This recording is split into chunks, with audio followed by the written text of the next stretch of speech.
Look. Listen. I got it! Nice. Good job, Guyera. Thank you. Okay. So hello to all the gamers and welcome to Look Listen. Gamers. Geese is hosting now, so. Yeah, I'm hosting now. Welcome to episode 2 of Look Listen with Geese and Guyera. I'm Geese. Yeah, and I'm Guyera. There you go. Great job, Guyera. I love the positive energy today. So much reinforcement. Would you rather be like Just, you? It depends on how it comes off. Entertaining versus people feeling concerned for me. Mm-hmm. Oh, we should mention. So some show notes up front. Guyera and I had a council and decided that in the throne room of the the throne room in the Geese PEEP Productions throne room, that this podcast will be cuss free. Family friendly. I mean, just open it up to a larger audience, sort of like some people you may want to show it to, and they may not appreciate a bunch of swears jumping around their pokes. Mm-hmm. So I don't think we swear a lot in the first episode. I gotta edit it out. I'm sure you'll love it. I doubt anybody's gonna say, "I miss the swearing. I no longer listen." Yeah, like both of us, we don't swear a lot. At least I don't. Over voice. I mainly as you turn the camera off. I mainly type with the F words. Cuss. Yeah. Okay, hold on. Let me have for the folks at home, I'm eating one of my grapes that I eat for to prevent dry mouth. These are my production grapes. Hold on. Recording grapes. Mm-hmm. Patented. They cost 4 times the amount normal grapes do. Yes, but and I only sell them. They come in very fancy packaging. True. Okay, so before we get into Pokemon stuff, let's talk about what we've been doing, playing, video game wise, watching, eating, other stuff. Oh my god! Yeah, I mean, that's so much more. I know. Well, both of us are, I'd say, have very distinct eating habits. Maybe you're more so associated with that. But yeah, I mean, we can include that into the discussion. Do you want to go first? Yes. Eating wise, I had some delicious dumplings yesterday. I had the new churro shake at Shake Shack. Shake Shack is wonderful. Geese is a liar if she's about to tell you it's not the best fast food burger in the world. It's just overpriced. It is very expensive. You get upset when you see how much it costs, but it's so good. And one good thing about Shake Shack, even though it's fast food, like their idea of customer service is like more in line with a nice restaurant. Like if you have any issues at all, they're like, oh, 100%, you're getting that for free. We're giving you this for free. So that's good, at least on their end. Let's see. Watching, playing. I think so I did platinum Elden Ring. That's a big deal for me because I've never played a Souls game. Finally did that. Which means I can go back to shiny hunting and Pokemon Legends Arceus, which I brought up last week. And a little bit of Vampire Survivors, which everybody plays, which is crazy for me because I don't ever play personal computer games. But all the boys convinced me to purchase the video game. It is very, very fun. You should all play it. It's $3.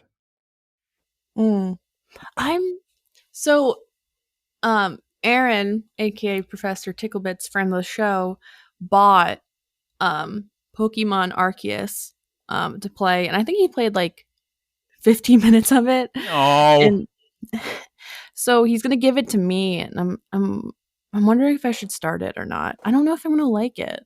It's super good. I put hundreds of hours into it. A lot of people call it Pokemon 2 because it's like the first big giant step forward in the franchise in terms of gameplay, sort of. So like Vatican 2, but Pokemon. Vatican? What's Do you know what Vatican 2 is? The city? Oh, never mind. That's a Catholic joke. Some of you guys will get that reference. Catholics in the chat shouts out, I guess. Bless up. Bless up. Oh, Um, I like how I actually wrote on this thing what I was supposed to say, and then I didn't say any of these. Everybody watch Severance. That's an incredible show. It's one of the best shows I've seen in a while. Actually, maybe don't watch it yet because you're going to want to watch another episode so badly after the finale ends. So maybe wait till season 2's closer. Severance is absolutely incredible. That's on Apple Plus TV. I also watched a movie. I was trying to get Geese to guess last night. I think she was about to say the answer actually, because she named the director correctly. The name of that film was called Blowout, starring what's his face? You know his name. He's in Pulp Fiction, Saturday Night Fever, John Travolta. His name's John Travolta. Was it Saturday Night Fever? Yeah, that's probably right. Cool. Better Call Saul. What? Better Call Saul. That's the third thing. Why did you say it in such a hurry? Well, because it was almost your turn to go, and I realized I didn't say it yet, so I just threw it in real quick. I was just going to ask you how you like the movie. It's a good movie. Okay. All right. So tell me about Better Call Saul while I eat some more grapes. Oh, okay. I suppose I could actually discuss it, not just quickly yell it out.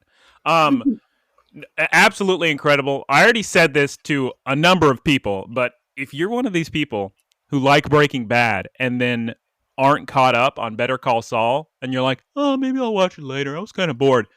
You fool. Immediately watch it, because Better Call Saul is unbelievable television. And I've said it before, and I'll say it again. You do not want to miss your one chance, because you can only do this once, to watch all the episodes right before the final ones air. So that way you can be with all the excitement, super sick. Everybody's watching the last couple episodes, talking about them as they air. And if you're like, oh, I'll just watch it later, you completely miss out on that. And it's not worth it. You've got to watch the show. You must. There are swear words in Better Call Saul, though, so be prepared. I need to watch that. I've never seen Breaking Bad, but I feel like I just watched Better Call Saul. Well, that's a weird one because you kind of gotta watch Breaking Bad if you're gonna watch Better Call Saul. I've heard that like you can jump in though, like it's better if you watch it. I disagree. Okay, there would be so much you'd be missing out on. Regardless, stuff I've been doing. Eating wise, I haven't had anything really exciting. You know, these recording grapes are pretty good. I had some Malaysian vegetable curry that Aaron brought home from his work cafeteria, which was good. It was actually pretty, like, I'd say spicier than like most curries you would get.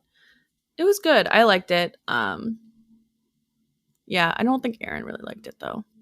So I ate his. Let's see what I've been playing. I've been playing a lot of Mario Kart with Guyera and other friends. I like how I pretend I can sing the Coconut Mall theme song, but it's in my head. I just can't make it with my mouth. It's something like that. That's fun. The people we've been playing with have gotten like really, really good. So it's like a nail biter every race. Too good, which some may say. Well, actually, yeah. You're completely correct on that, in the sense that is such a good game for us because nobody has any idea who's going to win at the start of a race, which can happen in a lot of games. Like somebody clearly gets better than everyone else. Like I won't name any names, but maybe north of the border, some people may be really good at that game. But no, Mario Kart is wonderful. Always a nail biter. Yeah, it's really good. And it's one of like the few Nintendo games that the online aspect isn't like awful. It's fairly easy to join. And you can do it pretty quickly, which is really nice. Okay, what else am I playing? Okay, so a couple weeks ago I started Cat Cafe Manager. It's like a PC game. I think it's on Steam, where you manage a cat cafe. I played about like 3 hours of it and then fell off. Just because I was progressing pretty quickly, and it just wasn't like holding my attention. Is this the game That that Mary Kish played? Yeah, yeah. There's a Um, lot of these little kiddie games. I don't think I've ever seen footage of this one though. it's really cute. It just I don't know. It just wasn't for me.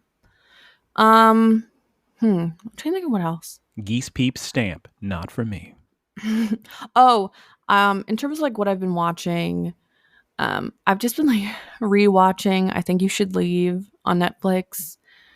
I haven't been like really into watching new shows or TV or movies really just because like I'm not ready to like turn on my brain yet to watch things cuz my semester just ended. For those who don't know me, I'm a master's student and so I'm still recovering those brain cells. So I'm just like not in a place to like exert my brain to watch new things. End of semester. Okay, so Gyra, how about you give us the pokey news of the week Good and news of the week. be brief with it. No, listen, look. Look. Okay. Oh, there was some shiny shelders in Pokemon Sword and Shield for the promoted raid dens. So you just played Sword and Shield, and there was a very high chance, meaning like comparatively to like 1 in 4,000, very high chance of running into some shiny shelders. So I got 2 of them, one to be a shelder, one to be an evolved cloister. Very exciting. I nicknamed them Lucky Mm, and Midnight or something like that. cute. There was a seal spotlight hour yesterday. That was Mm, exciting. I caught 151 seal. No shinies, no 4-stars, but it's still fun to get that many seals and that many seal candies. Starting today, we can catch all the. Oh my god, I can't believe we didn't mention this last episode. Right now in Pokemon Go, it's the season of Alola. So right now it's like Alolan Pokemon everywhere, and all the Tapus are in the raid dens. So starting today, it is all the Tapus and all the raid dens. So if you missed one earlier in the season of Alola, jump into the raids now. Catch yourself a Tapu Fini or Bulu or Coco. sick. Very sick. Awesome. Poke Great news of the job. week. Great job at making that very concise. Okay. I love my compliments. Great job, Gyra. Thank you, Geese. You got one recording grape. Good This job. is such a positive vibe. As soon as we take out swearing, everybody's just getting grapes and compliments. um so before we get into the plot, do we want to Kyra and I were talking about listening to the different version so like the English and Japanese versions of the theme song on air just to like compare them for fun. Do you want to do that, Kyra? Um, Or what do you want to do? no. We, Okay. I guess I've everyone can just do listened. that on their own time. I'm listening. I've listened to both of them. I'm just thinking, oh, I Okay. want to edit this. You know what? That's fair. Honestly, that's fair. Okay. So everyone just take like 3 minutes to listen to both versions. We're gonna post it. And Somebody can in yeah, post you can post it. Yeah. gonna add the theme songs, and they're super sick, especially the Japanese one. Or we would just add links to videos of theme songs. Yeah, exactly. Yeah. Okay, we'll just do that then. It'll be super sick. And do you want to comment on the photo, the screenshot I included in this episode notes document? Geese has posted some sort of photoshopped lie, some sort of there's some sort of trickery happening here. She's hired somebody, the best in the business, to show me Mr. Mime with his hand on Ash's mother's leg. But I mean, it's fine. There's nothing untoward. I'm going to be using the word untoward a lot in regards to nothing untoward happening. So, if you listen to our first episode, you will remember me talking about how Mr. Mime is potentially dating Ash's mom. That doesn't happen. Those are Pokemon and people. Different things. And this scene from the first episode where Mr. Mime, Ash's mom, and Ash are in this Toro's. What are these called? Pokemon Ride. I mean, that's a Tauros Taxi, but it Toro's is a Taxi. Yeah. Pokemon Ride land version. So I took the initiative to find the timestamps of the scene in question for the record. I didn't even notice the exact timestamp in the episode. So if you watch the first episode, it's from 4:58 to 5:11 approximately, and you'll see how long Mr. Mime's hand is on Ash's mom's thigh. So it's probably just hovering above. He's just no, holding it. Why would it hover above? Look. Listen. In other news, everybody, if you want to watch the episodes, they're all free in English on Pokemon.com, on Pokemon.tv. Very easy to find. You just Google it, you'll find it immediately. Yeah, and we'll also probably include that in the show notes as well. Yeah, I'm not going to include the links to the Japanese show, but you can find that too. Just Google a little bit harder and install a VPN. Yeah. Oh, okay. Before we even jump into plot, I think we've said that like 3 times. We're getting into plot right now. Don't worry. God, please stop worrying. I have discovered, as of last night, the Japanese versions have more content. At the end of the credits, a lot of the time, you'll get a quiz, right? Which I mentioned earlier. Well, then they show a cute little scene that incorporates information from the quiz. I'm not going to spoil what those stinger scenes are yet, but when we actually get to them in the episode, I will tell Geese all about things she has never even seen. Sick. All right, we're going to start with the plot. We're going to need some sort of plot song. Geese tells me that we should probably keep it more brief. I say we need to make it longer. So we're going to let the audience decide. We're going to listen to me talk about what I have written down. I mean, in all honesty, that I wouldn't even know what to cut from all this plot. I mean, that would take like extra work editing it down or something. If I think you're going on about something too much, you can move on. Yeah. You can jump to the next scene. It's fine. Because they're only 20-minute episodes, so. Yeah. What's on your notebook? Are those Pokemon? Oh, no. I was actually trying to find my little I had an even more adorable notebook, but this was a gift my God. from someone in Japan. Are those hamsters and birds? Yes. Oh my God, that's so cute. Let's look at the English they've decided to put on this. It says, "Small joys in life. So many things I want to do for your total happiness every day." I don't know if you can make that out. I think it like blurs my image, but that is what it's. That's so cute. Very Japanese, trying to speak English, to look sick. Here, Geese. Here's how you scare Geese. Show her how many notes you have. Oh my God. What? How long did it take you to watch one episode? No, I don't. I didn't pause much. Meaning, my hand is just moving while watching. So like an hour. God. So it's not the end of the world. We're fine. We're fine. An hour per episode? No, Geese. I'm saying because I watched 3 episodes and they're 20 minutes each. Is what I'm saying. Oh, okay. If I'm pausing, there's something wrong. Like, I don't like when I pause. I'm actually my hand is always moving while watching. All right. Okay. 20 minutes in, let's get to the plot. Wait, should we do it? Wait. Before we get to the plot. All right, guys, we're running out of time. We'll go over the plot next episode for 4, 5, 6, 7, 8, 9. Should we do like a quick 1 minute summary of what happened the last episodes, or yeah, if we make it real quick, just keep everybody abreast of the situation. Let me see what I can remember, and then you tell me what you remember. Ash shows up in Alola, meets a bunch of new friends at a school. Kukui's there, Kiawe's there, meeting all the new Alolan pokes. Team Rocket shows up. They want to catch some Alolan pokes. They want Pikachu. They have a big welcome celebration and challenges. Beware's there. Mimikyu's there. What did I miss? You got Tapu Koko is always looking at Ash. Oh, God, how did I forget him? I wanted to forget him, I guess. Spoilers, Tapu Koko's not in these next 3 episodes.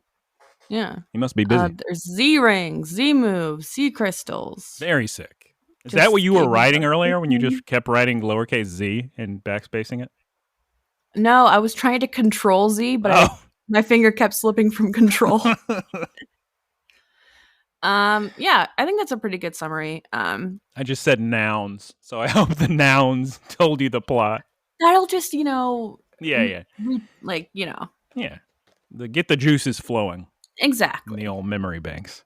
Well said. Okay. All right. Now that we've done all this, it's finally time for the plot. All right. What we've all been waiting for in Look Listen with Geese and Guyera. We're talking about Pokemon, Malasada Mondays.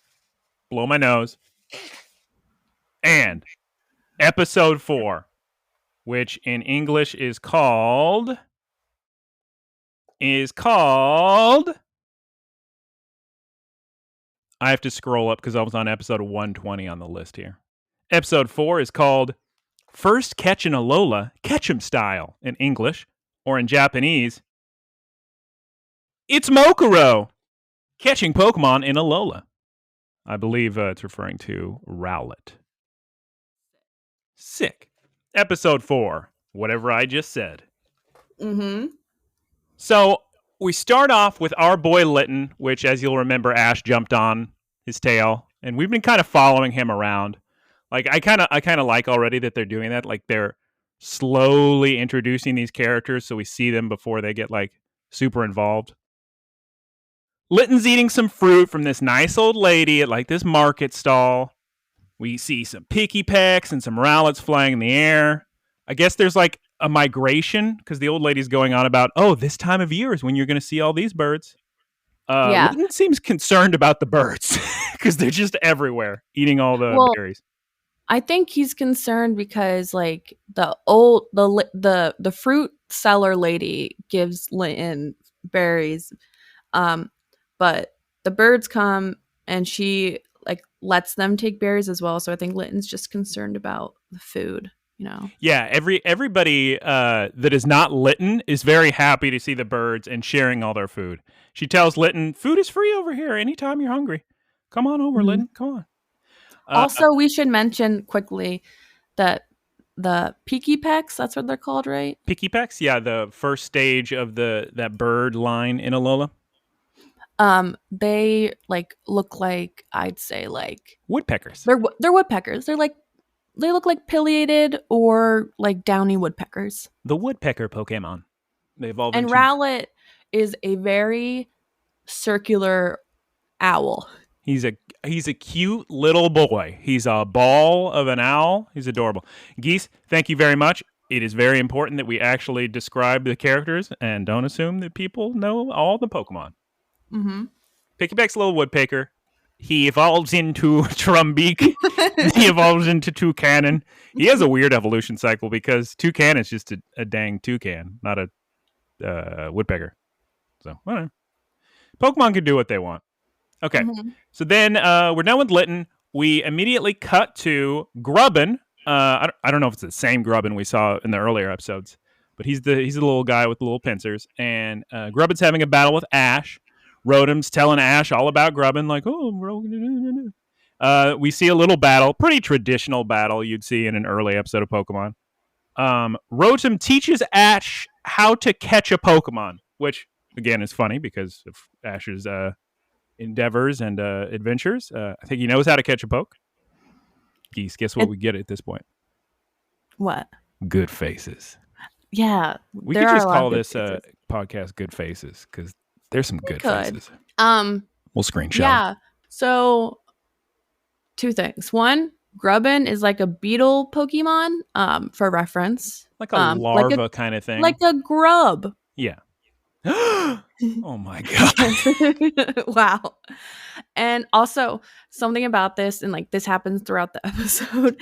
I love how Rotom Dex just shuts up like Lily from like giving information to Ash. She's like, no, let me explain. He also does that to Mallow, I think, later in the episode. I wrote in my notes he's rotom-splaining. Uh-oh. I mean, Mm. that is his job, right? Yeah. It just like just like shuts them down. Like, no, I must explain the That's information. pretty good. Stupid kids. Ooh, almost said a swear word. Yeah, Rotom teaches Ash how to catch good faces.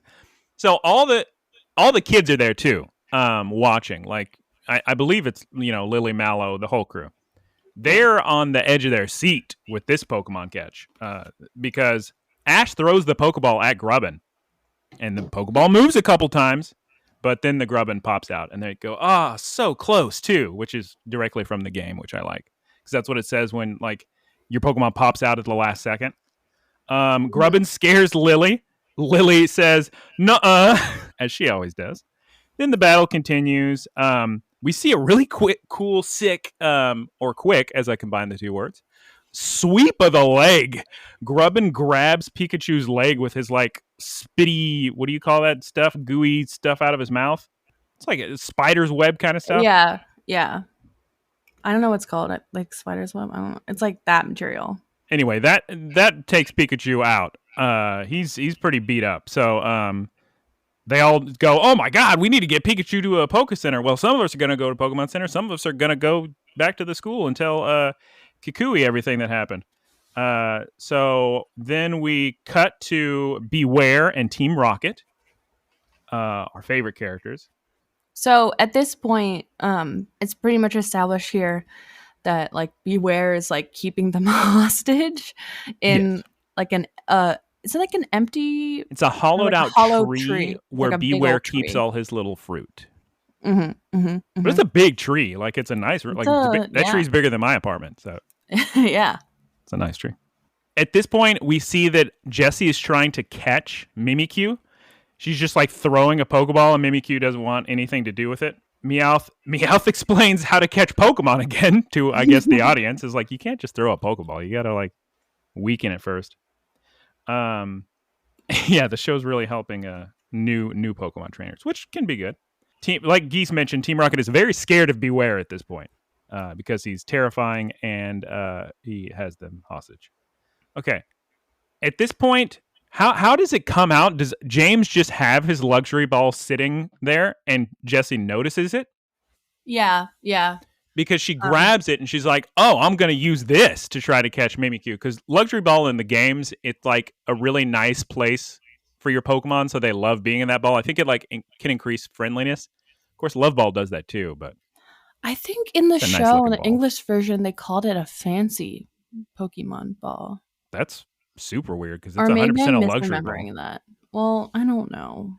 In English too. Yeah, that's weird. Actually, Fancy Ball, I believe, would be like the Japanese one. How weird.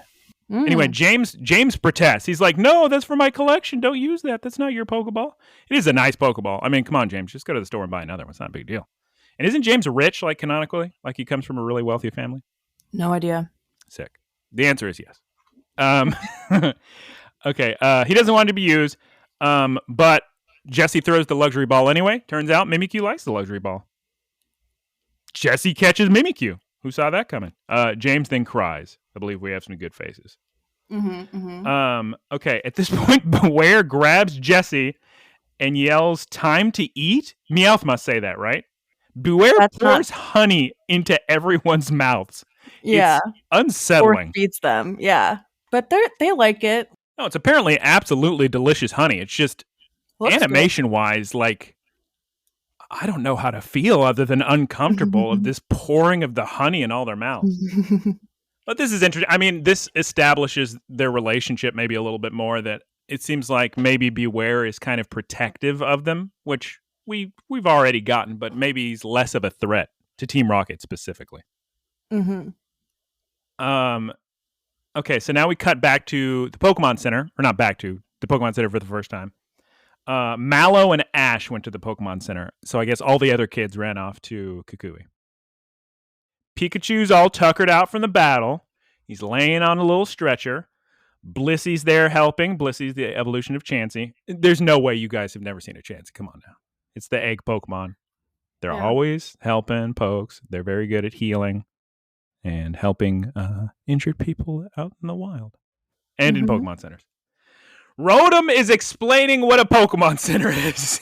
So you should watch this episode and anything Rotom has to say if you don't. This is what I was talking about in our first episode, that since I didn't have like a very extensive Pokemon background, I found the show very helpful for me because like I had like a general idea about the ins and outs of Pokemon, but like this show was like a really good entry point if you're like totally new to the series. Yeah, I mean, he gives you all the information you need, that's for sure. Yeah. Rotom starts photographing everyone in the Pokemon Center because he's collecting for his data, learning more things. They're talking about Comfey. That's a new Pokemon, a fairy type that has like a bunch of flowers attached to it. Pretty interesting. It's supposed to look like a floating lei. Yes, that is true. That is what it looks like. But this Comfey, since it works at Pokemon Center, has an adorable little nurse hat, and it's the cutest thing you could ever possibly imagine. She's just a little assistant. They're talking about Rotom's talking about Comfey, talking about Blissey. Lucky eggs. Lucky eggs. Do you know what that means? No. Lucky eggs. Sick. We're gonna have to figure out what lucky eggs means. Okay, so we cut to maybe I'm talking about like moves that Blissey can use. Who knows? I don't know. Okay. At that point, we cut to a little cafe in the Pokemon Center, and then they wheel out Pikachu, and he's doing absolutely great. Everybody's sipping juice. Rotom grabs Pikachu's tail to test his strength. A giant mistake as usual, because Pikachu then electrocutes everyone, as you can imagine. But he is healthy. Well, that's the good news. Okay. Now we're back to our boy Rowlet. We cut to Rowlet, and he's hanging with all the Pikipeks. In a nest, right? Yeah, so inside a tree. Right, like at the top of a tree, Toucannon is the final evolution of Pikipek. We talked about those guys earlier. And he's got all these berries. And all the Pikipeks are bringing berries from all around to drop in the big pile of food. Unfortunately, Rowlet does not have a berry. He has a charm that looks like a berry. Everyone else brought actual berries. They're not happy. The little woodpeckers are not happy. They scare Rowlet off. They're kind of mean to him. And Papa Toucannon is disappointed in his adoptive son. Yes, yeah. I believe we're going to get a flashback later that shows that Toucannon had all these eggs he was like sitting on, or she, I don't know. He seems like male. He was sitting on all these eggs, and they all hatch, right?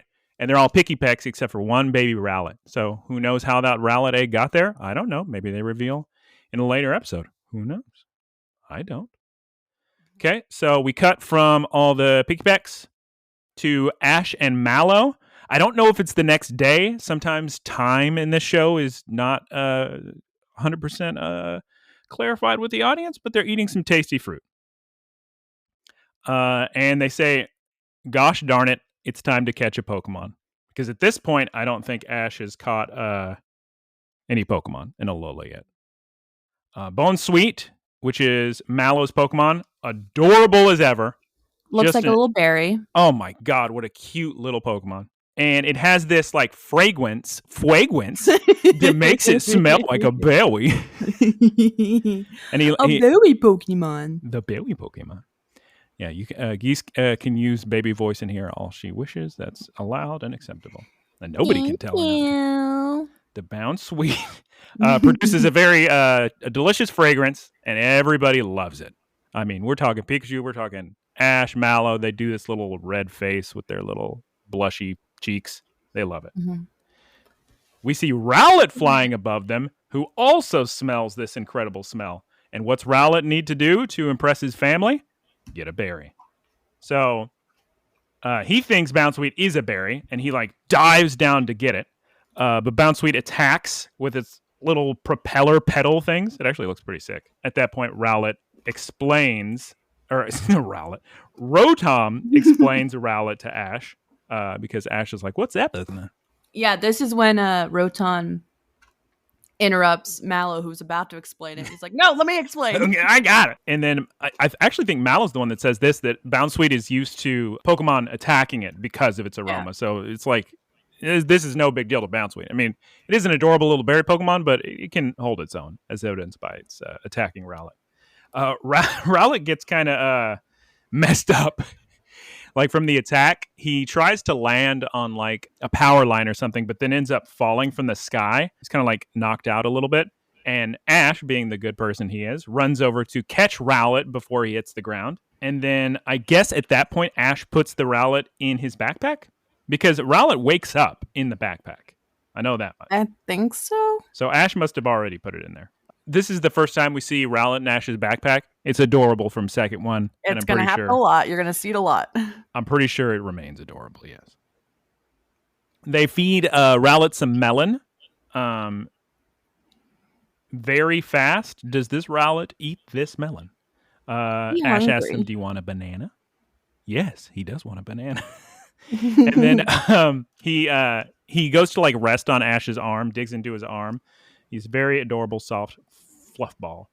Ash asks him, hey, can I catch you? And Rowlet's like, nah, and runs off with the watermelon that's in the like fruit platter they had. Because, he's got to feed his family. Mm-hmm. Ash, Mallow, Pikachu, they run after Rowlet, and that takes us to our commercial break. And after the commercial break, we jump back to Team Rocket. They're in a tree hiding out in the forest because Beware left. So I guess Beware's got something to do. Maybe get some more food. Who knows? Then we cut to Trumbeak or I guess it's Trumbeak and a bunch of Rowlet because Toucanon never leaves the nest, right? Yeah. So I think isn't it that Trumbeak is like the female evolved version of? No. Trumbeak's just the middle evolution between Pikipek and Toucanon.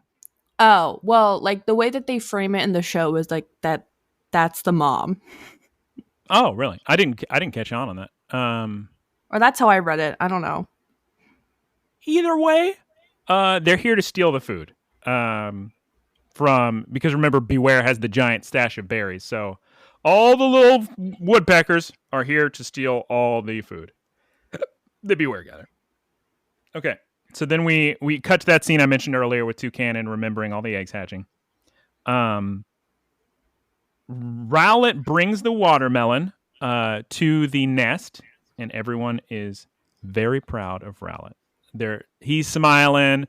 Everybody's smiling. He's tapping his little head. Very cute. Ash has been chasing Rowlet this entire time. I don't know how far away this jungle is that everything happens in, but he makes it to the nest.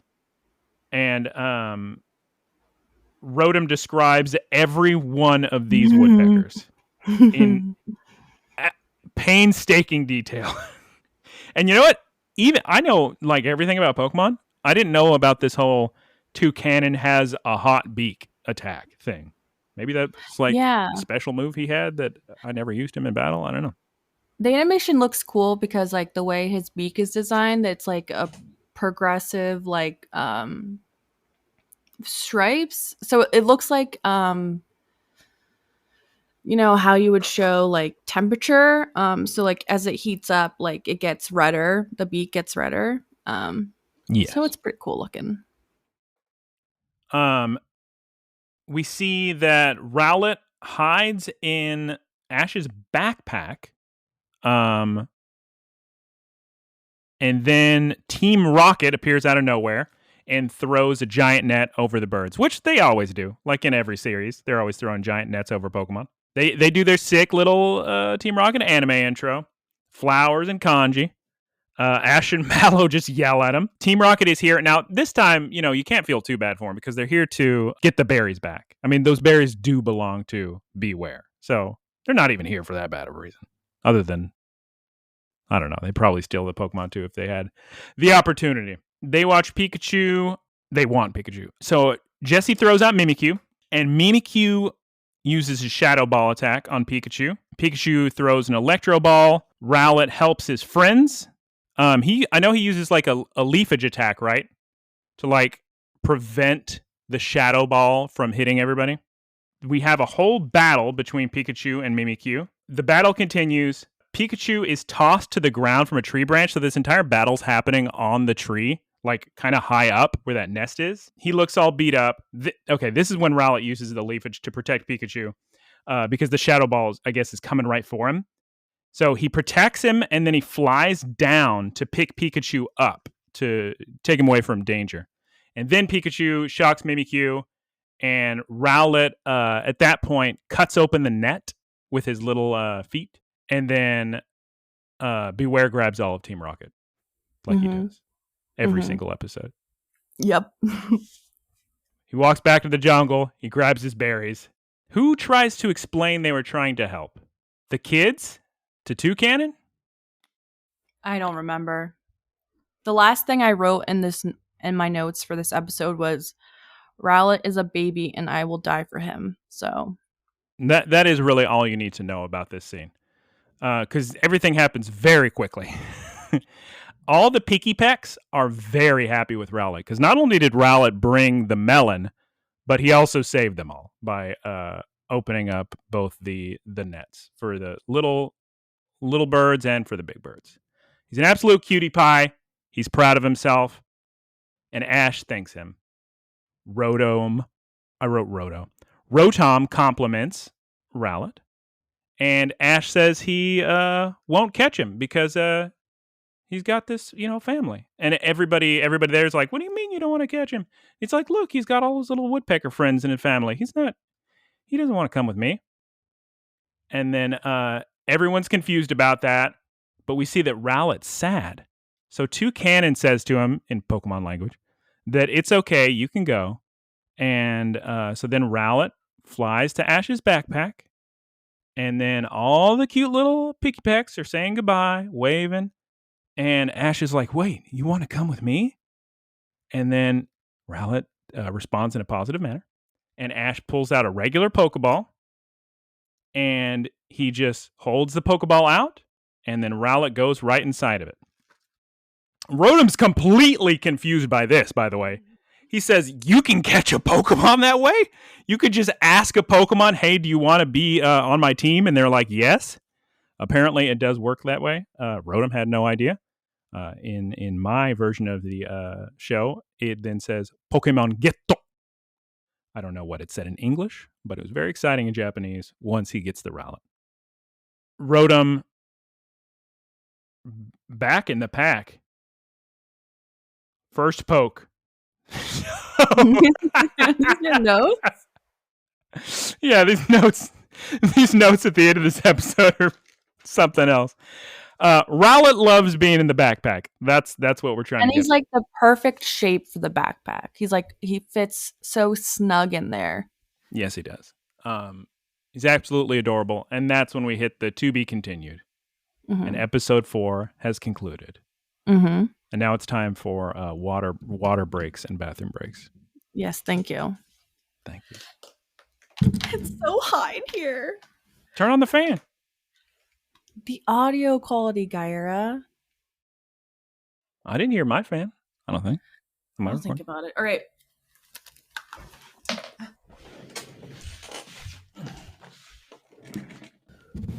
Hello? Hello? All right. You have your grapes? Mm-hmm. Okay. Got my grapes. All right. Now we can begin episode 5.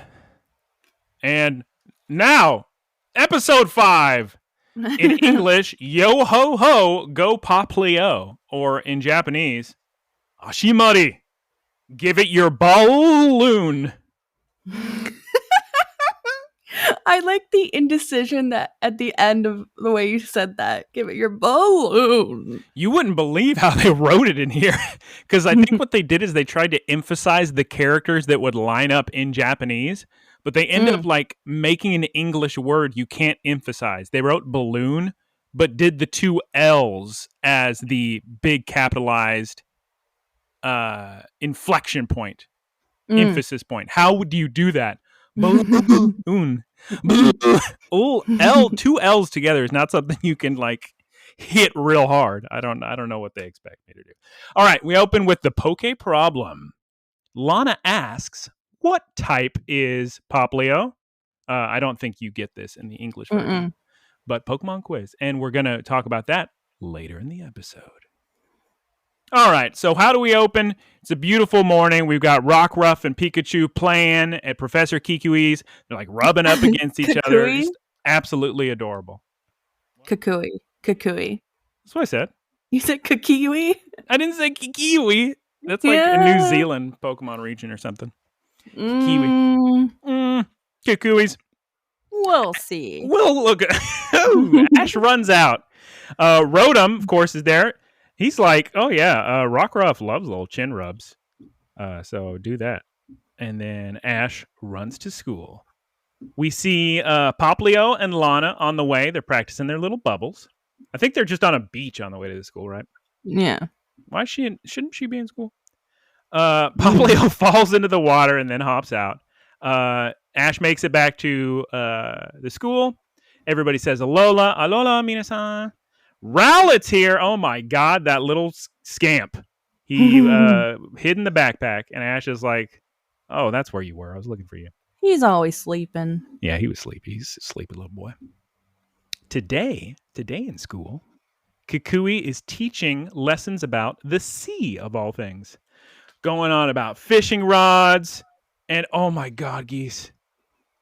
All of their little like bobbers, all their little lures, adorable. Every one of these kids has a lure that like corresponds with Pokemon they have or types they have.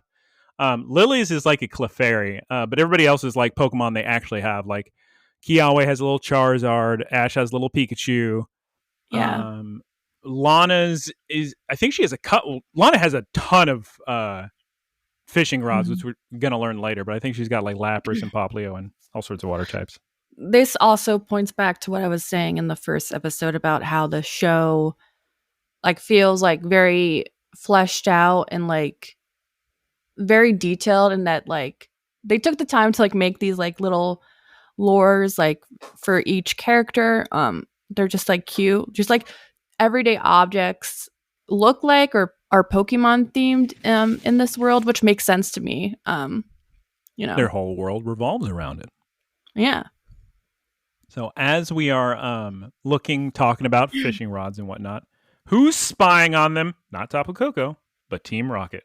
I think they're in like a bush staring at him. But this time, Samson Oak is standing on top of like a guard watchtower thing. And he's like, hey, what are you doing down there? And he does this Bulbasaur pun. I believe it's a Bulbasaur or Bellsprout, one of the two. Fushigi Dene, I think, is Bulbasaur. Team Rocket discusses the developments. They've got some good faces. And then they realize like they're talking about how like they put it together that like Ash is going to be there for a while because he's a student. So they have a long time to like catch Pikachu and stuff. Please never apologize for speaking. I have to breathe and take sips of water. I need every speak I can get. So many pages. All right. Kikui, we jump back to Kikui. He calls Lana because she's the sea expert. Kukui. What do you say? What am I saying? Kikui. You keep saying Kikui. No. Yeah. Kikui. It's Kikui. Yeah. Kiki Cuckoo calls Lana because she's the sea expert, the fish master. She blushes. She's modest. Sophocles asks Lily, is it okay for you to touch Pokemon? Because you have to touch Pokemon to fish. And Lily's kind of offended by that question. She's like, she's going to be fine. I have a plan. Plan. She's got a secret weapon. Which we'll find out what that is. It's kind of amusing. Poplio hops in Lily's lap, being super adorable. It spooks Lily, of course, as we know. Turns out Ash does not have a fishing rod. He did not pack a fishing rod. Lana offers one, though. She's got a lot, as we discussed. School is now over. We cut to Lana and Ash walking to Lana's house. Of course, Team Rocket is stalking them once again in a new and different bush. We see some Pokemon playing on the beach, and so Pikachu and Poplio are like walking in the sand next to the water, And Pikachu's very annoyed by all this sand, but Poplio's just having the time of his life, clapping and playing. Rotom's going on about how Poplio does these water balloons, and that's what they were training for earlier, like to try and make really big water balloons, Lana and Yeah, Poplio. and the way that works is like Poplio makes them like from his nose. So like it looks like we talked about, like Poplio looks like a little circus seal. Yes. So it looks like how, you know, when the circus seals would like Have the bounce ball. up on their nose. So yeah, that's what the water balloons look like. Yes, there's a very accurate description of. It's funny because I knew that in the back of my head, but I wasn't really putting it together that, yeah, they bounce the ball. That makes a lot of sense. Okay, now we cut to like an interesting, like serious backstory on Lana and Poplio, because the beach they're playing at, this is where Lana and Poplio met. Lana was like fishing or whatever on Lapras, and then she notices that Poplio, this is in the past, Poplio is being bullied by Team Skull. They're like kicking sand at it and just being super mean. Why would they do that? I don't know. They're terrible people, I guess. So mean. Especially for a Pokemon that cute. Yeah. Well, for any Pokemon, really. So Lana's like, I'll take care of this. Flies over, well, didn't fly. She swims quickly on Lapras and has Lapras attack Team Skull. Lapras freezes them and Suns pops. What does Suns pops mean? Pops in Pokemon Center. Oh. Saves Poplio. Oh god. Okay. I've turned around on badly written notes. I now think they're entertaining. She snubbs Pops. She saves Poplio and brings him to the Pokemon Center. This is still in the past. We're still in the past. Don't get confused. Poplio got better after eating some food. She wants Poplio to not hate humans. That's like her goal now, because, you know, Poplio's scared to eat from a human, but Lana's being real sweet to him and like feeding him with a tiny little baby spoon. Ash can go inside a water balloon. That's Lana's dream, right? Yeah, she explains. Yeah, she explains that like she's trying to train Poplio so that one day Poplio can make bubbles that are strong enough to like let her be in them so that she can like explore the ocean. Correct. While still being able to breathe. And this information we learn present day. We're now out of the flashback for the Pokemon Center. We're now present day, Ash and Lana, and they're going on about bubbles. And that is Lana's dream to explore the ocean in a bubble, you know, like, and have air in it. That's like a thing that you see in fantasy, I guess. Ganbate, we got to work hard to make a bubble that big. Rotom says, Poplio just makes small ones. You'll never get a bubble that big, Poplio. Little does Rotom now. We'll see about that. He does make a pretty big bubble, though. It's 50% bigger than normal size in this scene. Poplio. 200%. Then 250%. Team Rocket's still spying. They can't believe it. The bubble explodes on Ash and everyone. And then we cut and it's sunset. So it is 100% later in the day. I can confirm that. We're at Lana's house. They finally made it. She's got a little Lapras docked outside, her ride Pokemon. Team Rocket is sneaking still, going on about ride Pokemon. They're like, oh, we got to get us some of those ride Pokemon. So they're already hatching a plan to steal Lapras. Meowth says they need him, I guess, to like travel around. Like, there's this, isn't there like a scene where he's fantasizing about them conquering Alola on an army of Lapras or something? Yeah, he says that they need them so that they can steal the Pokemon and then ride them out to sea. Like, what is it called in English? What he calls this plan? Because it's like a rocket something unit. I don't know. Pokemon unit. We cut away from Team Rocket. We see a Slowpoke walking by. He breaks the fourth wall. Yeah, I wrote that in my notes. Like, I was like, random Slowpoke that looks at the camera. Like, look, everybody loves Slowpoke. Yado is his Japanese name, and it just appears out of nowhere, though. I mean, it's funny. Yeah, I guess in the context of the show, yes, of the episode, he appears out of nowhere. But I think this is around the time like they were doing like a big Slowpoke marketing push, like with merchandise and songs. And you got to listen to that Slowpoke song if you've never heard it. We cut from Slowpoke, the highlight of the episode, to Lana's house. She's got two little twin sisters, two younger sisters. What are their names in identical. Japanese? Their names in Japanese are Hou and Sui. Okay, so in English, the twins are Harper and Sarah. Harper and Sarah. I'll tell you something interesting. Hou and Sui, when you put them together, kind of sound like Hisui, which is the region of Pokemon Legends Arceus, which I found very interesting. I don't know if that's just a coincidence, which is Sinnoh in the past. The younger twin sisters harass Pikachu, basically. But yes, immediately, because everybody loves Pikachu, even in Alola, they love Pikachu, as we've learned from Mimikyu. Everybody loves Pikachu. A book. They saw Pikachu in a book, so that's why they're excited. The sisters then ask Lana if Ash is her boyfriend. Lana becomes very embarrassed, and after the kids really mess with Pikachu and grab his face and cheeks, guess what happens? Pikachu electrocutes everyone. That's correct. That's. Yep. I'd say, look, 50% of the scenes end with either Pikachu electrocuting everyone as a punchline to a joke, or Beware grabbing people and running away. Just so we're clear, so we understand how this show works. And so after this, Lana shows Ash like her rod collection, and then we cut to the next day in school, right? That's so weird. That's what I had like written verbatim. Yes. There's so many fishing rods. All the kids have the fishing rods. We cut it because we've already cut to the next day. It's time for the fishing challenge. All the kids have their fishing rods and their own ride Pokemon, mainly Lapras, but there's a couple Whalmer too, which is these little ball whale Pokemon. Lily shows up in a hazmat suit, I guess you could call it. It's just a giant covered.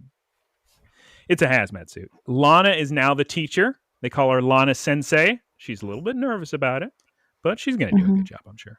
Ash, of course, has the cute little Pikachu lore. Sophocles has the little Togedemaru lore. He also has a...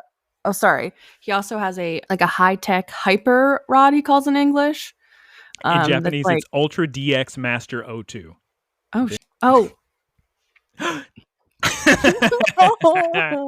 You made it an hour. It's okay. Bleep it out. Bleep it out. Sophocles is a bit of a goofball because he may have a fancy rod, but he plans on catching a Wailord, which is the largest Pokemon in existence. So I don't think that's going to happen. So they get on their ride Pokemon. It's time to catch some Pokemon. The Wailmer and the Lapras, they go to a perfect fishing spot. You can catch all sorts of different kinds of fish. We're in a commercial break, I guess, at this point, because I learned the show is brought to me by Sony Music. So we cut back to the show. We see some Wingles flying by in the sky. Everybody's sailing. Rowlet's sleeping. The funny thing about Rowlet is they're like going pretty fast in the water, and all this water is splashing onto Rowlet, but he's just sleeping through it. Slowpoke's just sitting on a darn rock, and a Sharpedo's biting his tail, but his brain works so slowly that he doesn't process the pain yet, which is good for him, I guess. Okay, so now it's time to fish. Who says, oh, it was a joke? Is it Lana who says you could even catch a Kyogre here? Guys, listen. This is time for serious business. You can't catch a Kyogre in Alola. It's a legendary Pokemon. It's from Hoenn. Generation 3 games. Ruby, Sapphire, Emerald. It just can't happen. It's a funny joke. Or can it? No, Geese. How are you going to get a legendary Pokemon all the way and catch it with a dang fishing rod? Come on now. Come on. Everybody casts their rod. Pikachu decides, oh, I want to fish too. Puts his little tail in the water. So Lana says, what you want to do is reel in quick when the bobber moves. So Lana catches an Alomalola, Blomalomola. She catches a Corsola, a Love Disc, a Finneon. A bunch of pink different fishes. Yes, lots of fish. She says you should give the fish food. And I guess what? They're going to like you? They'll like you, yeah. You're gonna endear them to you by giving them food after you catch them? Mm-hmm. Checks out. Yeah. Here, I'll take over some plot. So, Ash is fishing. Something bites his lure. He reels in too quickly, and Rotom informs him that he did too quickly.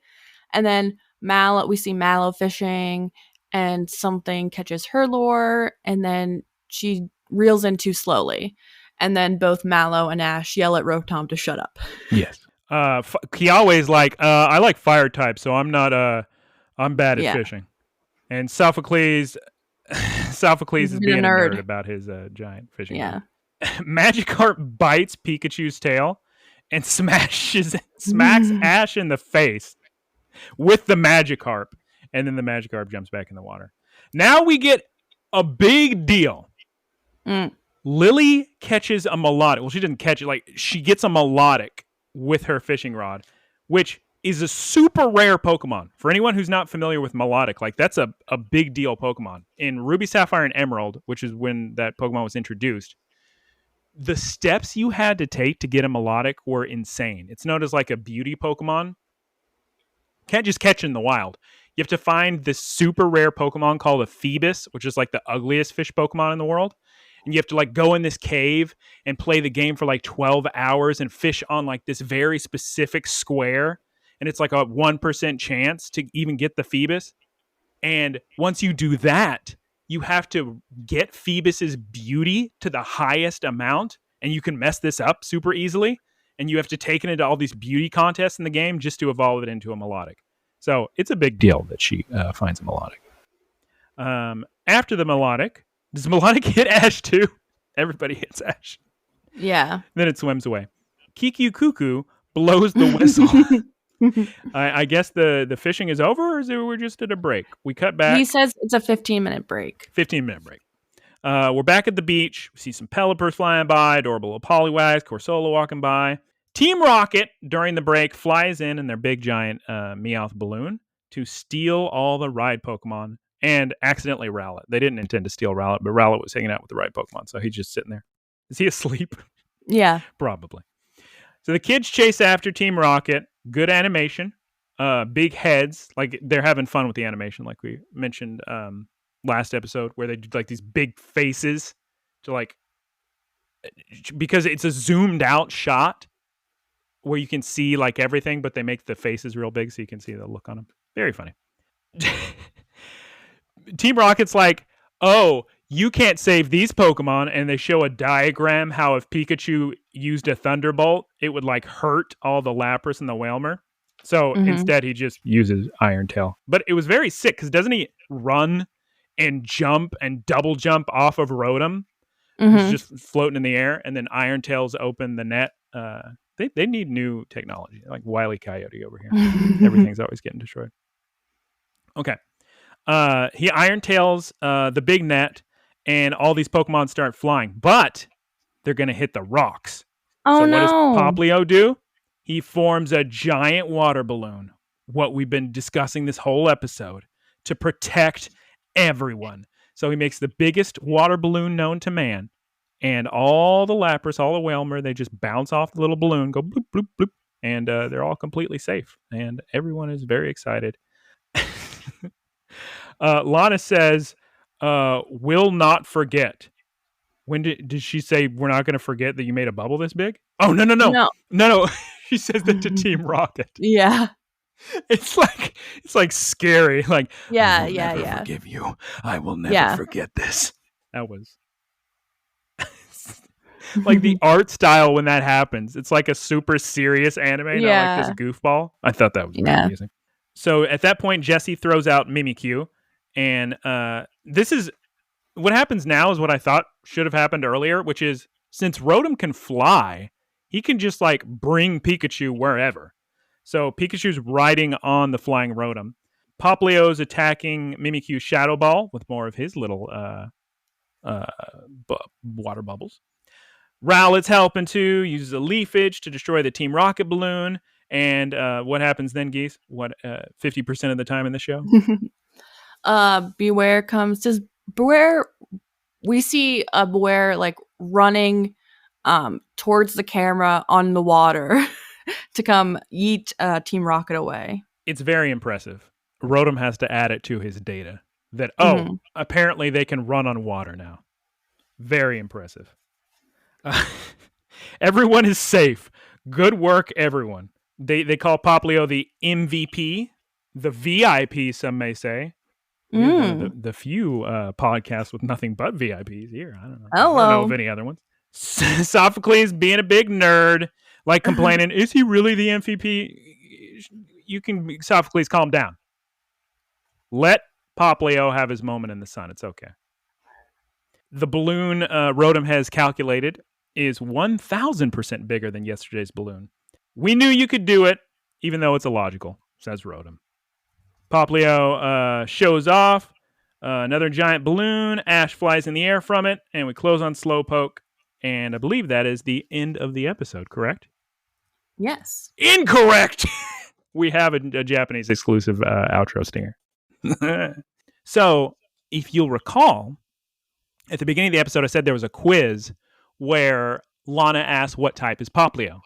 So, at the end of the episode in Japanese, she reveals the answer. It was water type the whole time. And then we get a little stinger scene of Lana and Poplio at home. And Poplio's practicing big old water balloons. And Litten is asleep on top of Lana's house. And Poplio makes a big giant water balloon. And it goes up to the roof and breaks and spills all over Litten. And that is how the Japanese version closes. Cute. Very cute. Okay, so that's episode 2 done, or episode 5. Okay, so we're good here. Okay. Then I will use the facilities and be right back. Me too. Okay. Do you have your grapes? Are you prepared? I got my grapes. Sick. Geese is now wearing glasses, and we're at the final episode of the episode 6 of episode 2. The name of which is, as everybody knows, a shocking grocery run, or in Japanese, the shocking and prickly Togedemaru. Episode 6. This is a big one, guys. This so much happens in this episode. Well, so strap in, get some coffee. We're gonna be here for another hour. I also say this is a big one for 2 reasons. One, it's a really good faces episode. Lots of good faces. And then you can say the HE double hockey sticks word. Yeah. And the D word. Yeah. And then 2, this is the first episode where we see Malasadas.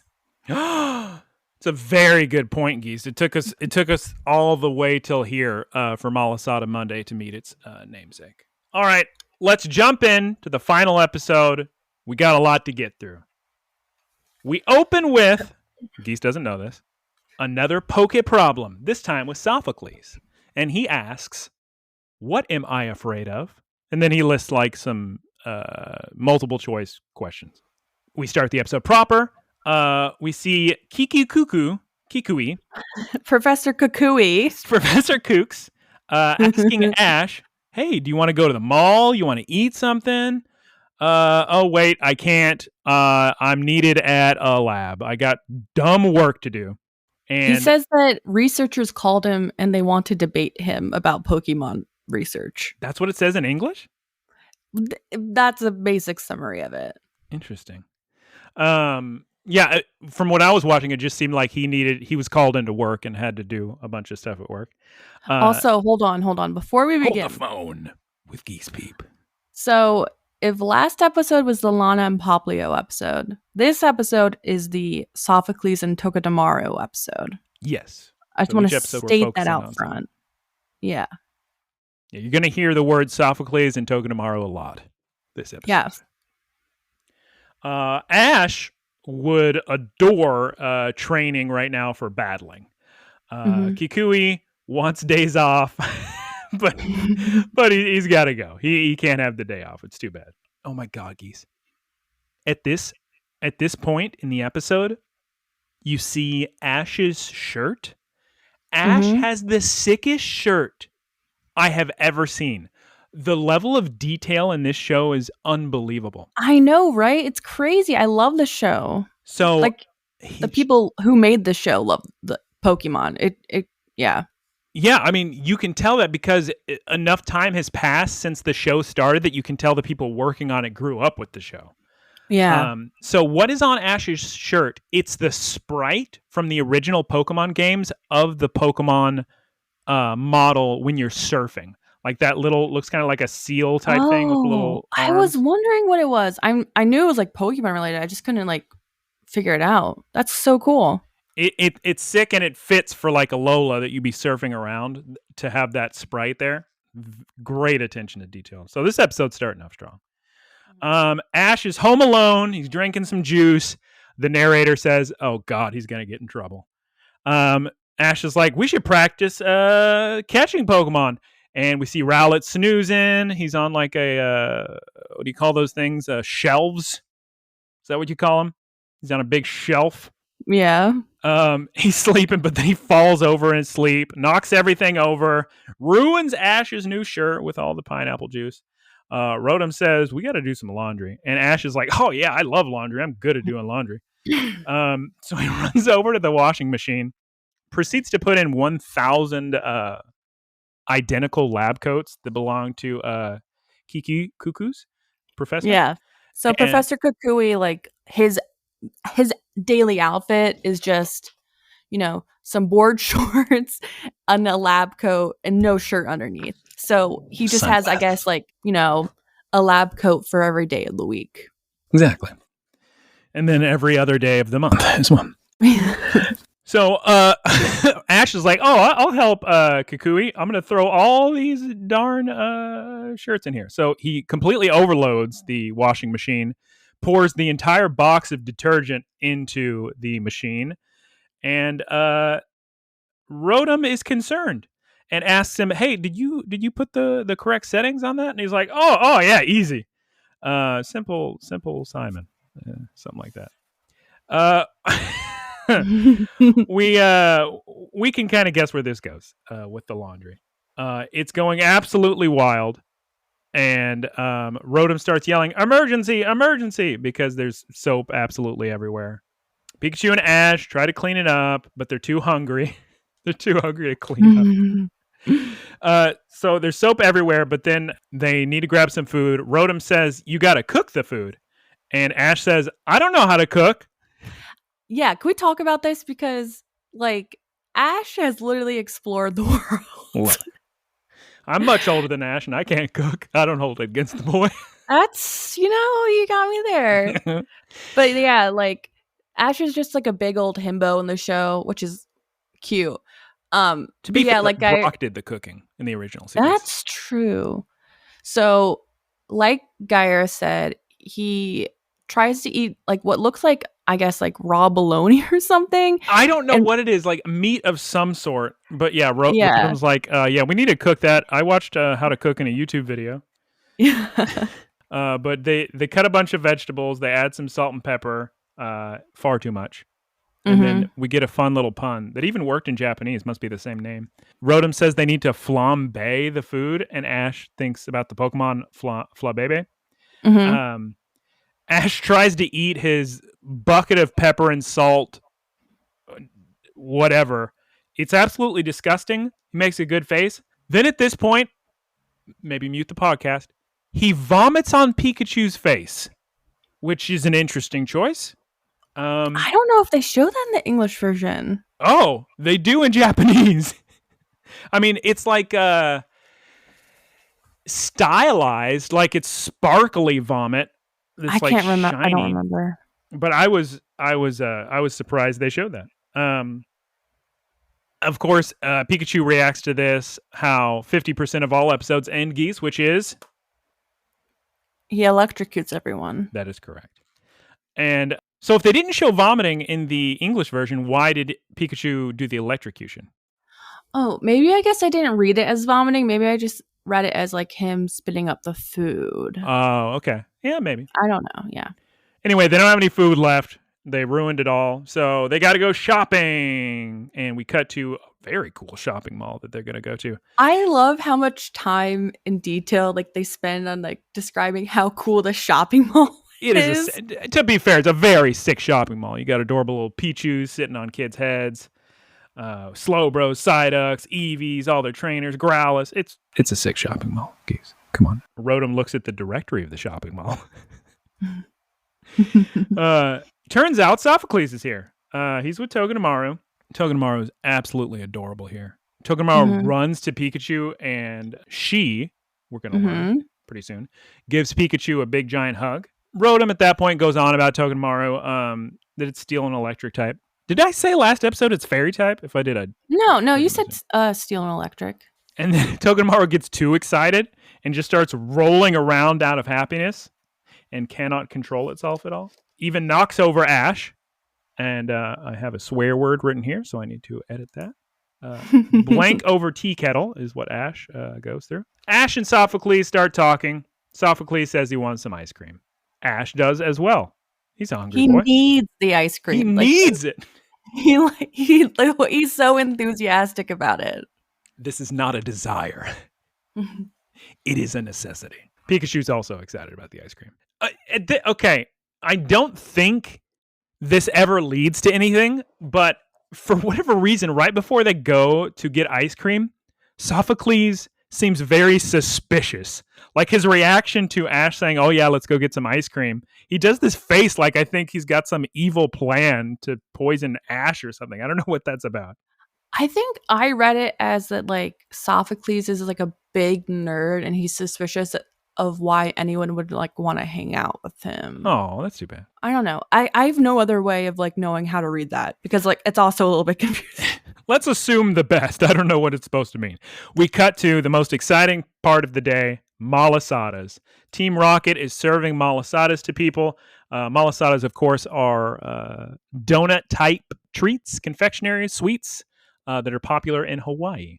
And I have some trivia about malasadas. Trivia with Geese. So, malasadas became popular in Hawaii because of this one bakery in Honolulu called Leonard's Bakery. I've been there, Geese. Yeah. Wow. That's cool. I got a bunch of malasadas there. Sick. Okay. So it opened in like, I think it was like 1952. The people who opened it were Portuguese immigrants, and malasadas are Portuguese. So anyway, the malasada became popular in Hawaii from this one bakery. But yeah, and that was a fun little thing. I, before this show, did not know what malasadas were at all. I think Pokemon was also my introduction to the concept of malasadas. That's why I was so excited to eat them in Hawaii because of Pokemon. They look really good. They're pretty good, yeah. And are they got, filled? Like, interesting yeah, they're filled with like guava cream, stuff like that. Oh. It's pretty good. Malasadas. Yes. So Team Rocket serving these malasadas. Great faces. They've worked all day. And it's finally time for them to get a break. Like their boss is like, all right, you can take your break now. And they're working there, they explain, so that they can learn where people gather for some reason. Yeah, they're gathering intel. It's weird because that's like offhand mentioned later. And then like I don't know how much info they gathered from just serving. Yeah. So we cut from Team Rocket to Ash getting his ice cream. Everybody's eating great vanilla ice cream. It's apparently the best in Alola. Ash gets a brain freeze, but it is homemade and they sell out quickly. So Ash is lucky he got the ice cream, and Sophocles loves info and data. He says that's the entire reason he's eating the ice cream. They don't do that in English. Yeah. So in Japanese, no. You go. Explain. I feel like I've interrupted you like 3 times. You had something to say like 10 minutes ago. It's okay. In Japanese, he says, "Oh, I'm not really eating it because I like it." I mean, maybe he's lying. But he's saying, I'm only eating it because I love info and data so much. And so I'm like tracking, I guess, flavor profiles or why people like it. Yeah, that's what he explains in the English version as well. Because Ash like asks him like, oh, so you're a big sweets guy. And then like Guyera said, like, oh no, it's informational. It's an informational endeavor. Which I'm kind of thinking maybe he also just likes ice cream and doesn't want to admit it or something. Sophocles at this point says he wants to open up Rotom again after Rotom like what's the word I'm looking for? Like Rotom's impressed with all this data that Sophocles has, and he's like complimenting him. And then Sophocles pulls out that screwdriver again, and Rotom gets real scared and runs away. We cut back to Team Rocket. Now they're eating malasadas on their break. And James is sick of serving people and not collecting enough intel. So I don't know who came up with this idea. Maybe it wasn't great. They swap out of their Malasada outfits into their regular Team Rocket outfits. They're like in a back room storage facility thing in the shopping mall. It's not too clear. There's certainly like controls there. Mimikyu appears out of nowhere, speaks to Meowth. Meowth is terrified of him because he just appeared out of nowhere. Meowth is so frightened that he like is backing up and bumps into James. And then James's hand hits this security display. And what happens then is there's like a huge lockdown of the entire shopping mall. And all these metal doors start going down. Then, as soon as that happens, we cut back to Ash and Sophocles. Sophocles also has a very cool shirt, Geese. It's like a sick Game Boy, like original Link cable kind of shirt. So we're seeing every door in the shopping mall close. There's so many Pokemon and people trapped, and everybody's getting separated. So, like, all the Pokemon are separated. I think all the Pokemon except for Rowlet, right, are separated from Ash and Sophocles. At this point, it's like big tense moment. So they cut to a commercial break. Then we come back. Everyone's terrified. They're hitting the metal doors. Ash says he's going to break the metal door with his body. Sophocles puts his hand on Ash's mouth and says, "You can't do that. It belongs to the shop." Which, yeah, he says in the English version, you can't just like destroy property like that. Yeah, I don't know why he put his hand on his mouth, but that's how he does it. Finally, we get a member of staff for this terrifying situation. He says, "Sorry about the fire doors. I don't know what caused it." At that point, the lights go off, even scarier. Sophocles is terrified. Do you remember, Geese, the quiz of the day at the beginning? What is Sophocles scared of? The answer, of course, is dark places. The dark. The dark. Sophocles bumps into Ash. They both fall on the ground. Turns out Rowlet was still in the backpack this whole time. Rowlet's not amused about falling down onto the ground with the full weight of Ash's body. He's not happy about that. Sophocles, he's scared of the dark specifically because he always has Togedemaru by him, meaning when he sleeps, Togedemaru is sitting there and he's electric type, so like he's lit there's up. Yeah, there's a glow. Like a luminescent, so he always has like a little bit of light around him no matter what the time of day is. At this point, Sophocles goes to help the employee of the mall. He grabs this little Pikachu high-tech USB drive thing, but what he plugs in from the laptop of the mall employee looks like an aux cable, like an auxiliary cable you use to listen to music in a car. It's interesting. But he types like elite hacker and pulls up all this information, 1,000 words per minute, enhance. And so he's trying to figure out what to do. We see Ash. He's asking the Pokemon on the other side of the metal door if they heard Sophocles talk about whatever nerd stuff he's going on about power supplies somewhere. And they're like, "Oh, yeah. Because Rotom's with the Pokemon at this point. Rotom is a Pokemon as well, but he's with the Pokemon and he can speak Japanese and English. Rotom says, "Yeah, we got it. We'll find it." So the Pokes run off. And then the humans and Rowlet also run off like in a different direction. I guess they know where to go. We cut to Team Rocket. They're still trapped in that separate room where James hit the security panel. Meowth is still terrified. Jessie says, "Be friends with Mimikyu. Stop fighting and being scared of him." Cut to Rotom. He's pulling off grating for an air vent, which, you got to have somebody crawling through an air vent in an episode of a television series. How can you not? Pikachu jumps in. He jumps up real high, but poor little baby Togedemaru can't. He's like doesn't have the vertical leap that Pikachu does, so he's just like hopping. So Pikachu goes to like help him by putting his tail down so Togedemaru can grab it. But by the time he does that, I guess Rotom just flies down and picks up Togedemaru. Because Pikachu looks down, doesn't see Togedemaru, and then Toge's already in the air vent. So I guess that's what happened. We cut back to the humans. They keep running into walls. Like it happens 3 times in a row. And so, what? No, please go ahead. I've talked for like 45 minutes straight. So basically what Sophocles and Ash are doing is I guess trying to find the power thing to turn back the power on or whatever. And Sophocles is like looking at his little, like, I don't know, his iPad or whatever. Like he's looking at the data to try to find the way to the power source to turn back the power on. And he's telling Ash direction, like Ash is running in front of him, and he's like, all right, Ash, turn right, but like it'll be a wall. So Ash like runs in the wall and gets mad at Sophocles. Yeah, because And like Ash is like, pretty terrible what's going dickie you got. on? And then Sophocles is just like yelling back, I'm just looking at the data.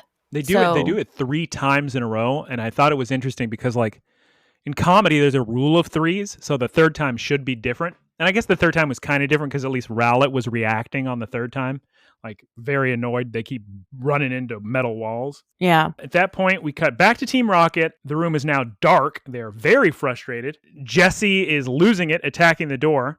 Great faces at this point. Great faces. And at that point, James says, Jesse, this other door has been open the whole time.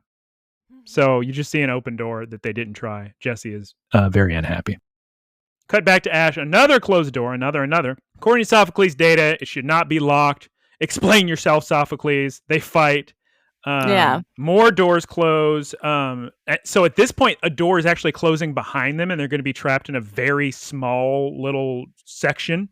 So Rowlett flies under the door. Ash does an Indiana Jones slide under the door. Sophocles starts running, but he trips. So then Ash quickly saves him and pulls him in. At that point, after saving his life, they're like, they kind of get over fighting. And Sophocles thanks Ash, and they make up. We cut back to Team Rocket. They finally made it to the roof. And like right as they're walking onto the roof, all the Pokemon pop out of the air vent. So they like arrive at the exact same time. Everybody is incredibly surprised. Everybody has a good face. Good faces all around. Immediately we get like a Pikachu Mimikyu battle, and the humans, Ash and Sophocles, can actually hear the battle from underneath like the roof. So I guess they're like directly underneath them.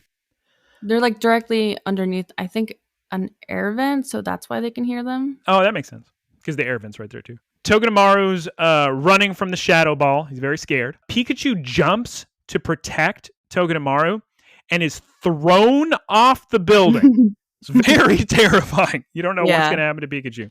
So he flew so far that he grabbed onto the ledge of a window of the building next door. Togedemaru says, Team Rocket says we're going to grab Togedemaru.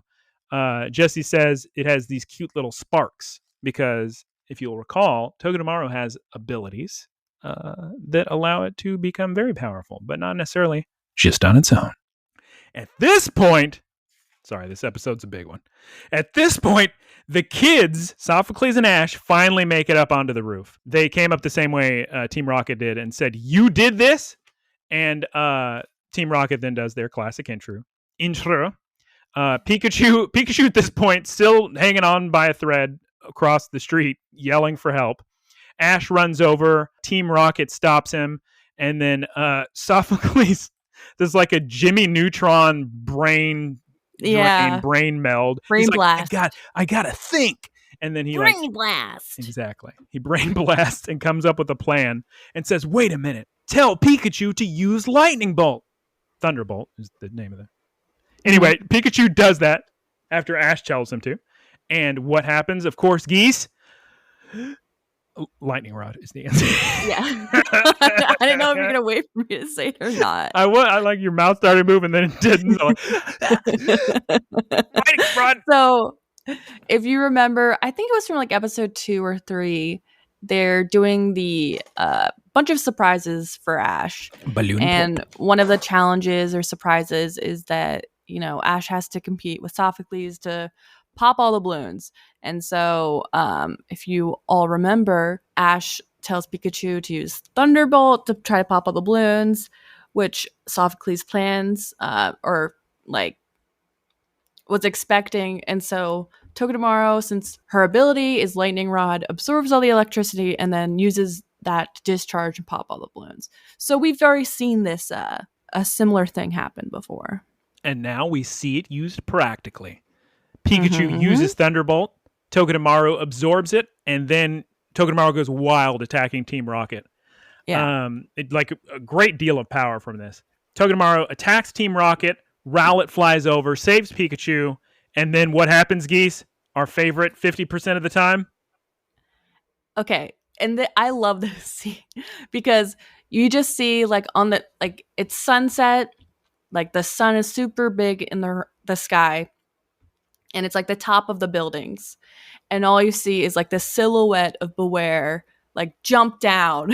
Oh, it Like looks very so like sick. it's so sick, like very anime. And then yeah, Beware comes, gathers Team Rocket, and they yeet away. Yeah, they run away, and it's very adorable at this point. Togedemaru goes to hug Pikachu. Rotom adds all this new information to its data, everything we've learned. And this is when it's revealed that Togedemaru is in fact a girl. So we spoiled that for you. Apologies. We got to get... They're all celebrating, and then they go, oh, wait, we actually need to go to the power supply room. We need to actually save everyone. Because everybody's so Also, trapped at this point. yeah.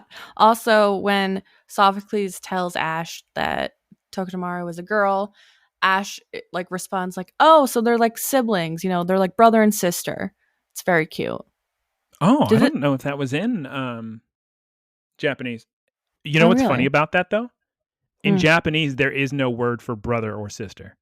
There's a word for older brother and younger brother, but there's no word for like sibling. Mm. It's very interesting. Oh, well, there you go. Aside with Guyera.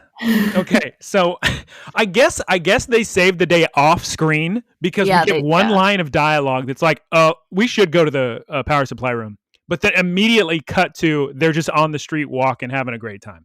So the kids are walking. Guess they saved the day and everything worked out. Who's to say? Probably. Rotom says, "Hey, why did we come to the mall in the first place?" "Oh, right, groceries." And Ash is very hungry. Good face. Who runs up? Geese, I'm asking because I don't know how to pronounce it. Professor Yes, Kukui. Cuckoo Kikis runs up, which is good, I guess. Could be, or maybe he's going to be in trouble. Who knows? He says, "Hey, everybody, what's up, Oh, he guys?" says that he saw Ash's note at home that he went to go get groceries. Right, right. And then all the food was gone. Yeah. And anyway, they end up deciding, hey, why don't we just have dinner in the cafeteria that we already have eaten in prior episodes? At Mallow's Sophocles, family restaurant. yeah, Mallow's. That's correct. Mallow's restaurant. Sophocles wants French fries, and everyone runs to eat. Two at this point, it's like as we're on the like screen where it's on the to be continued. There's two Pokemon flying in the air, but I couldn't identify them all. I could not identify them at all, which is odd for me because I can always recognize a Pokemon. So that must have been intentional that we don't know what it is. So the credits roll, and then we get the stinger. Time for new info with Geese. The answer to the question is revealed that Sophocles is afraid of the dark. So it cuts to Sophocles in bed. Togedemaru's sitting like a little nightlight. He's got his little glow going. Then Sophocles like does this to his, what do you call this, Geese, when you've got your blanket and you do this? Say the Shake words the for blanket? the listeners. I don't know. You know, when you're getting in bed, you're fluffing up your pillow and you're going with your Oh, I blanket. guess Like there's got to be a verb, please. I don't think there I'm is. visibly doing it so good. Do you mean like tucking himself in? Yeah, sure, but you know, you put the blanket up real high because you go. No, I have no idea what you're talking about. Oh my god, okay. Wait, do it again. Do it again. Let me see again. Listeners, you must know what I mean. You know, you comically, cartoonishly grab your blanket and like push it up as you're getting into it. Anyway, this creates a bunch of dust that gets into Togedemaru's nose and he sneezes. And when he sneezes, all the lights go out and Sophocles freaks out. And that is episode 6. We did it. Golly. Yeah. That's a lot. Yeah. So like these episodes and like the next after like these are like establishing more of like the characters. And when I say characters, I don't just mean like the human characters, but also the Pokemon characters, because the show, the Pokemon have character development. That's good. Yeah. So like these first episodes are establishing that, and they'll also be establishing some storylines that will be resolved later in the series. We love to see Pokemon have character development, like a We really Charmander or do. a Charmeleon or Charizard. Oh Good my stuff. gosh, I'm so excited for you to watch episode 7. I think you're gonna really love it. Have you already watched 7? Oh yeah, yeah. Oh no, you're ahead. You got to be careful so they don't like bleed in info. Well, I got to be careful. You've already seen it, so it doesn't really matter for Yeah. me. Yeah, I will watch them each before each recording because I don't want to spoil surprises or whatever. I guess since we've completed plot, we're now in the wrap-up section of the very organized and structured Look, Listen with Geese and Guyera. So yes. Oh, right. You're the host. Go ahead. Yeah, Guyera. So yeah, wrapping up. Follow us on the social media. Look, Listen, Cast. Yeah, so we have a Twitter, an Instagram. We also have an email. I guess at some point we're gonna do questions. Hell yeah! Every episode, we're gonna tell them, look, if we don't get 5 questions, we're not recording another episode. Hold everyone hostage. Yes. I'll get him to do it. Don't worry. Also, big news. Big news. I will be guesting on another Geese Peep Productions podcast that will be released at some point. I don't even know when our own episode will be released. So we'll talk with Tom and Aaron about it, and we'll try to I think it would be smart to sync them, like at least episode 0 with whenever episode Fast and Furious 6 comes out, right? Yeah, so I think I don't know if that's until like August or something. Anyway, so yes, I will be guesting on the podcast Response Message with Tom and Aaron, friends of the show, and I will be talking about Fast and Furious 6 with them. So yeah, give it a listen. Give it a listen. And a look with Geese and Guyera. We did it. And hey, there were absolutely 0 electrical outages. We recorded the entire thing on one file. Congratulations, all listeners. You did it. You listened. Congrats. Okay, bye. Okay, bye.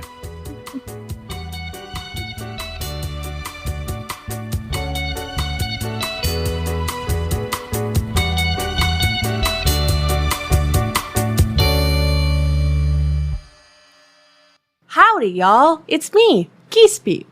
Thank you for listening to the Geese Peep Productions podcast. Geese PEEP Enterprises, doing business as PEEP Industries, together with its subsidiaries, is a diversified worldwide entertainment company with operations in media networks, talent management, parks and resorts, multimedia entertainment, and consumer products and interactive media. Geese PEEP Enterprises is a Dow 30 company.